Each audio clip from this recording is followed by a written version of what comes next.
My name is Michael Gruenbaum, but my parents called me Misha. I'm here because of this teddy bear, Sasha. Sasha saved my life during the Holocaust. I was born in 1930 in Prague, Czechoslovakia. I had a great life in Prague. My father, Karl, was a lawyer for the richest family in Czechoslovakia. I had lots of friends, and my favorite sport was soccer.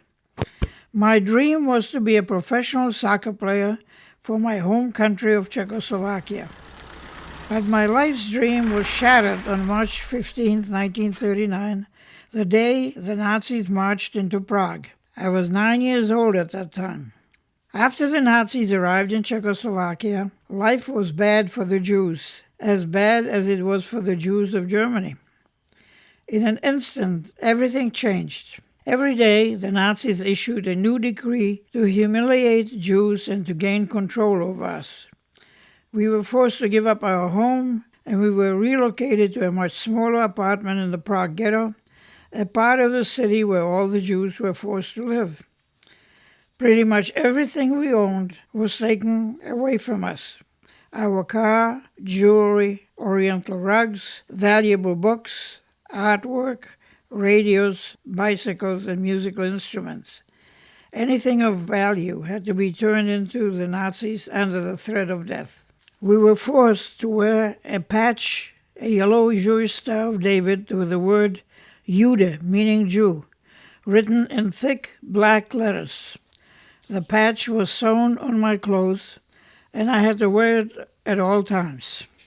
Whenever I dared to go out on the street, I was often chased by gangs of boys who pelted me with stones because I was Jewish. The yellow star gave away my identity, and it gave permission for other kids to treat me badly. Under the Nazis, Jews suffered severe restrictions. Since I was not allowed to attend a public school, I lost 6 years of schooling.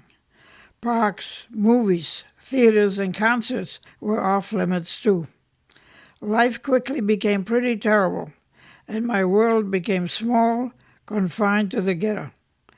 Jews were not free to travel outside of Prague, and friendship with non-Jewish kids was forbidden. Our bank accounts were confiscated, and my parents were not allowed to work. Even buying groceries was dictated by the Nazis.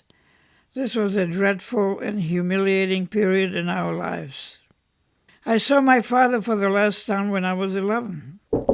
4 dreaded knocks on the door, and then 2 Nazi officers were in our apartment.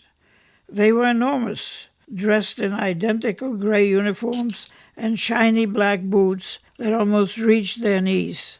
In a matter of minutes, they arrested my father. A few weeks later, I learned he was murdered, leaving me, my mother, Margaret, and my sister, Marietta, forever. A year later, Mother, Marietta, and I were transported to the Terezin ghetto, where we were imprisoned for 2.5 years.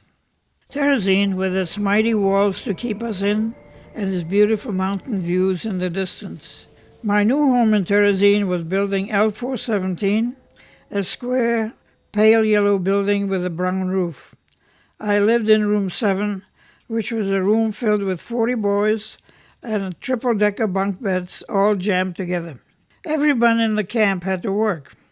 At first, I worked in the gardens, and later I pulled a cart with bread to parts of the camp. Mother was a talented artist and worked in the arts department.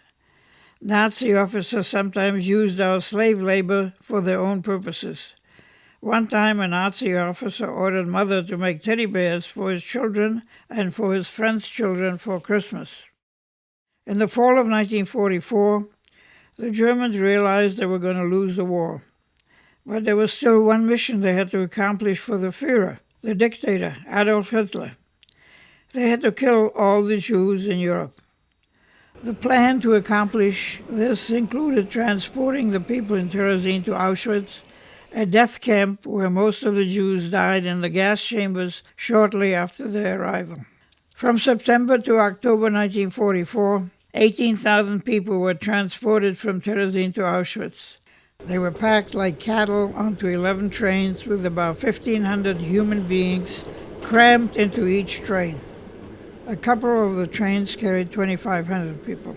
My aunt was on one of those transports to Auschwitz. She sent Mother a card from Auschwitz, written in a code that she and Mother agreed on before she left. Although the words on the card were positive to fool the Nazi guards, my aunt's handwriting slanted downward, a signal that things were bad and that Mother should do whatever she could to keep us in Terezin. The dreaded day came when Mother, my sister Marietta, and I were selected for transport to Auschwitz. Our number to board the train was 1350. It was a lucky number for us because a high number meant we were close to the end of the line of the people summoned to board the train. This gave Mother one last opportunity to pull a rabbit out of her hat and get us off the train. Mother suddenly disappeared from the designated assembly area. She ran to the arts department where she worked. Mother found her boss, Joe Speer, the famous Dutch artist who headed the arts department.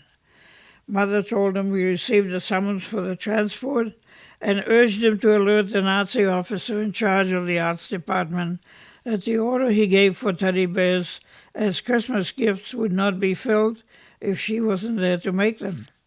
Fortunately, Mr. Speer immediately found the Nazi officer in charge and told him what Mother said. The officer thought about it for a while and said sternly, "Okay, take her out." "But she has 2 children, and if they go, she will go with them," said Mr. Speer. "Okay, pull them out as well, but no one else." The Nazi officer scribbled the order on a small piece of paper, which Mr. Speer then gave to Mother. She rushed with a note back to the assembly area where we had been anxiously waiting for. Mother ordered my sister and me to come with her, and the 3 of us approached the registration desk.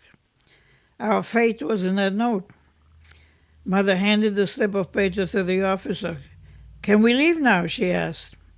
"No, you can't leave yet. You go to the 2nd floor of the assembly area and wait there in one of the rooms until the train departs."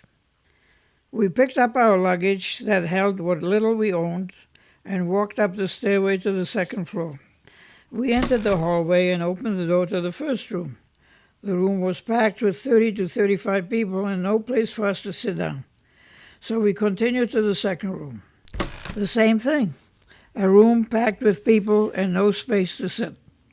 There was one last door to open, the door to the room furthest away from the stairway. This room was half filled, so we sat and we waited, and we waited, and we waited.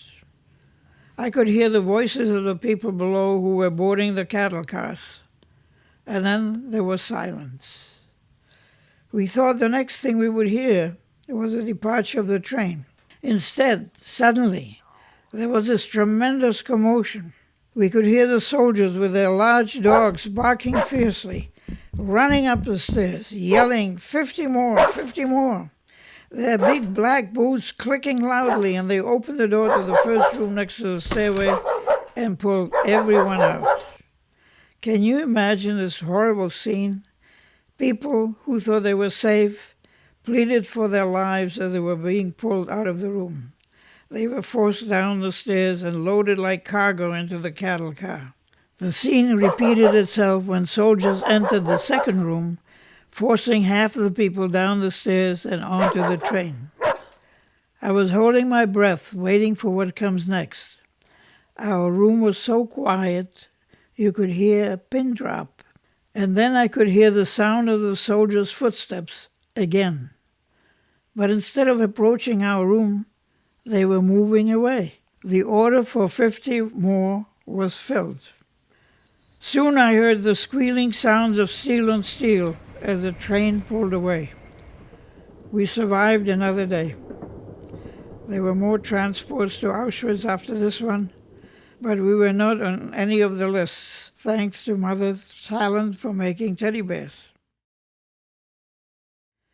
I was a young teenager when I survived the Holocaust, and I learned a couple of important life lessons from my experience.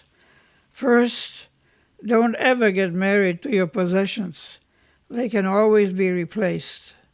And second, don't ever take a no for an answer. You may have to go to 10 different people before you find one who will say yes. It wasn't until I was 85 years old that I was ready to tell my Holocaust story, and that's when I wrote a book called Somewhere There's Still a Sun. A big responsibility comes with surviving the Holocaust. The responsibility to remember, to tell, and to never forget. It's time for me to pass on the memories and lessons of the Holocaust to you so you can carry them into the future. I imagine you have many questions about the Holocaust. How did it happen? Why did the world just stand by? What lessons can we learn from the Holocaust? The Holocaust happened because of anti-Semitism, hatred of Jews. When there's anti-Semitism, there's hatred of others. The Holocaust happened because people allowed it to happen. Humanity lost its way, labeling people and taking away their dignity. Acts of cruelty and expressions of hate went unchallenged. So I challenge you to find ways to use the lessons of the Holocaust to fix what's broken in the world. Making the world a better place starts with you.